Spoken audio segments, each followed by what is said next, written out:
I hope y'all are doing awesome. I hope your weekends were great. Today I want to go over Genesis 12:1 through 13:18. So I'm just going to dive right in. So at the beginning of Genesis 12, God promised Abram many nations if he moved to an unknown land. Now Abram believed God. He had faith. And so he packed up all his belongings, not packed up his wife, but got his wife, him and his nephew Lot, went on this great journey that God sent him on with that vision in mind, knowing that God had promised him many nations if he moved. So at the age of 75, he hopped right in. He was all in. Now on this journey, he ended up in Egypt. He went through a few places, stopped and made some just stopped and had some time and worshiped God, built altars for God. But he ended up going down to Egypt because Egypt had a little bit more food for him than where they had been. And so they ended up going to Egypt, and during this time, he looked at his wife and knew that his wife had so much beauty in her that he felt like they needed to tell them that she was his sister and that Abram was her brother. So this ended up causing disaster for them. When the king found out that she was really his wife, he ended up making them leave Egypt. And so they left Egypt and ended up going back to where they came from, or not all the way back to just the first land that they had come from.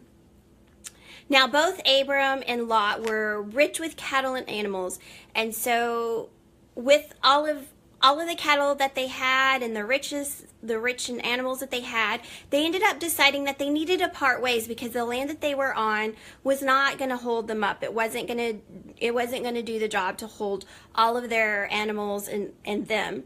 And so they ended up separating and going separate ways. Lot went to the east, down to the Jordan Valley, very, very close to Sodom. And Abram lived in the land of Canaan.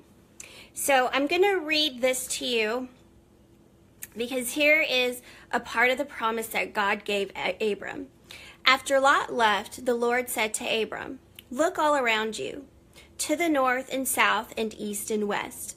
All this land that you see, I will give to you and your descendants forever. I will make your descendants as many as the dust of the earth.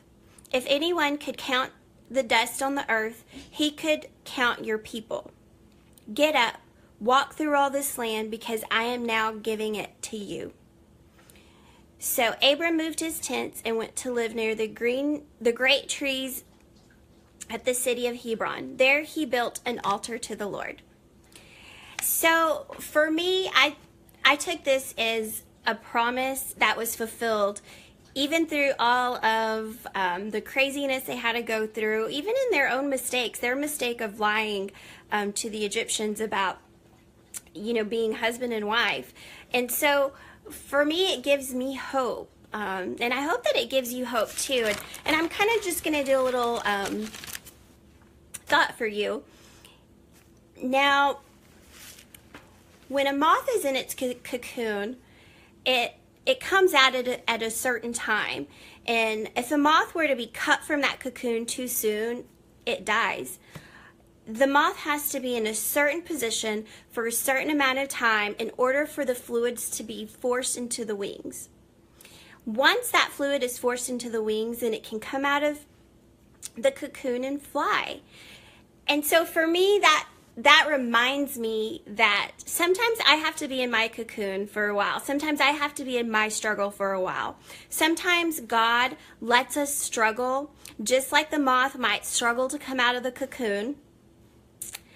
He has to let that moth struggle before it comes out. If it comes out too soon, it's not prepared, it's not ready. And so God at times leaves us in our struggle, and sometimes that can cause us to grow weary. It can make us bitter. It can make us even sad or feel rejected by God, because we want him to come in right away, step in, and get us out of the struggle. But sometimes the struggle is our gift to us. He needs us to grow. In that struggle, change occurs. Change inside of us occurs. In that struggle, in that cocoon, the fluids are expanding our wings and allowing us to be prepared to fly. And so he did this for Abram, and he's going to do it for you. He's going to do it for me. I'll be a little candid here. There are times that I grow very weary in our struggle with infertility and multiple miscarriages. It's been something that's weighed me down. I'm in my late 30s. I'm ready to be a mom, and for whatever reason, God is not ready for us to have a child, whether it's naturally or adopt. And so I have to remember that God is preparing us during this time. God is allowing us to grow, because in the struggle is when change occurs. And so whatever needs to happen is going to happen. But I know that in his time, when he's ready for us, when he feels we're ready, it's going to happen. And so I just want you to ask yourselves, what struggle am I going through that I need to be patient in? What struggle am I going through that I need to be courageous in? So take the time to pray about it. If you're going through a struggle right now, just know that you are not alone, that God loves you. God's going through the struggle with you. And we have to face those struggles with courage and patience, and knowing that he is using that struggle to grow us, so that way we can have enough of that growth and be ready to get out of that cocoon and fly.